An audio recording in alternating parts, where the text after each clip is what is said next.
नमस्कार. मी आरती गुप्ते.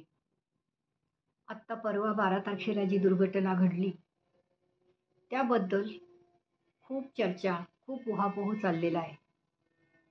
आणि माझे एक स्नेही आहेत दिलीप पाध्ये. त्यांनी ह्याबद्दल त्यांचे जे विचार व्यक्त केले आहेत, ते मला वाटतं आपल्या सर्वसामान्य जनतेच्या संवेदना संवेदनशील जनतेच्या मनातली स्पंदनच आहे. तर त्याबद्दल मी सांगणार आहे.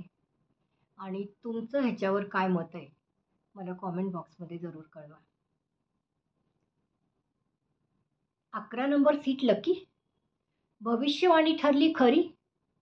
सगळं जळालं पण भगवद्गीता वाचली? 10 मिनिटं लेट करून बाप्पाने वाचवलं? मागे युद्धाच्या वेळी विश्वासार्हता गमावलेली पत्रकारिता विमान दुर्घटनेच्या अवघड प्रसंगी तरी संवेदनशीलता दाखवेल असं वाटलं होतं. पण कुत्र्याचं शेपूट वाकडं ते वाकडंच. पूर्वी मीडियामध्ये असणाऱ्या ओळखीच्या माणसांचा कमालीचा आदर वाटायचा. पण हल्ली त्यांच्याविषयी आदर वाटण्याऐवजी घृणा आणि तिटकारा वाटायला लागलाय. 200-250 माणसं क्षणार्धात जळून राख झाली. या 200-250चा आकडा म्हणजे कमी वाटला का? एवढी माणसं एखाद्या लग्न सोहळ्याला जमली की सोहळा खूप मोठा वाटायला लागतो. एवढी माणसं एखाद्या चित्रपटगृहात आली की चित्रपट हाऊसफुल वाटतो.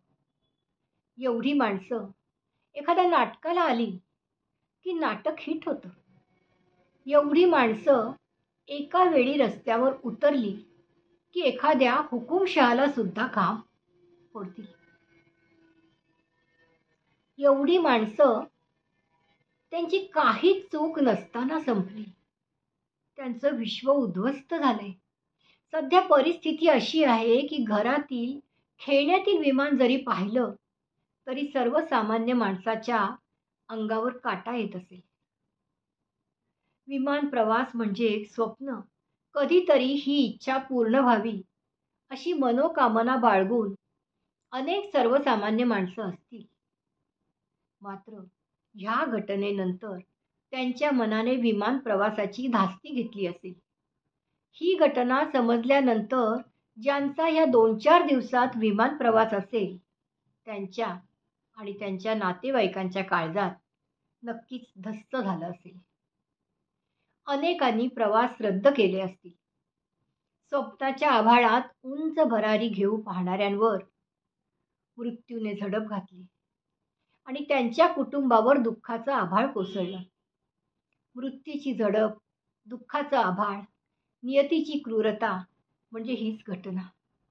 इतकी भयानक ही घटना आहे आणि हरामखोर मीडिया नेहमीसारखीच प्रशासनाला, सरकारला किंवा जे कोणी याला जबाबदार असतील त्यांना प्रश्न विचारायचे सोडून चमत्कार, नशीब, दैवशक्ती अशा निरर्थक गोष्टींची चर्चा करून घटनेचं गांभीर्य कमी करत आहे.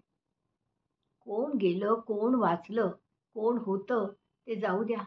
पण हे झालं कसं ह्यावर मीडिया बोलणार आहे की नाही? की नेहमीसारखंच इकडे तिकडे प्रकरण डायव्हर्ट करून खऱ्या जबाबदार लोकांना पाठीशी घालणार आहे?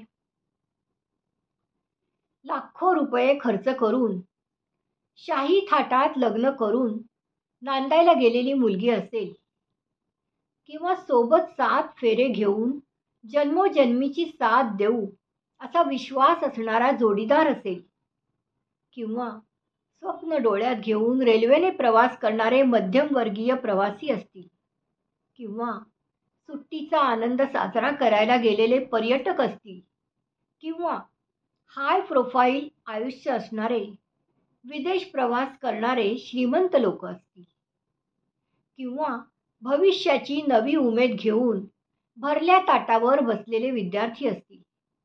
लहान, मोठा, गरीब, श्रीमंत, ह्या धर्माचा, त्या जातीचा, काळा, गोरा इथे कोणाच्याच आयुष्याचा कसलाच भरोसा नाही. क्षणभंगूर सारं. शेवटी माणूस हा नियतीचा गुलाम. तरी माणसाला जातीचा, धर्माचा, पैशाचा, पदाचा इतका अहंकार का?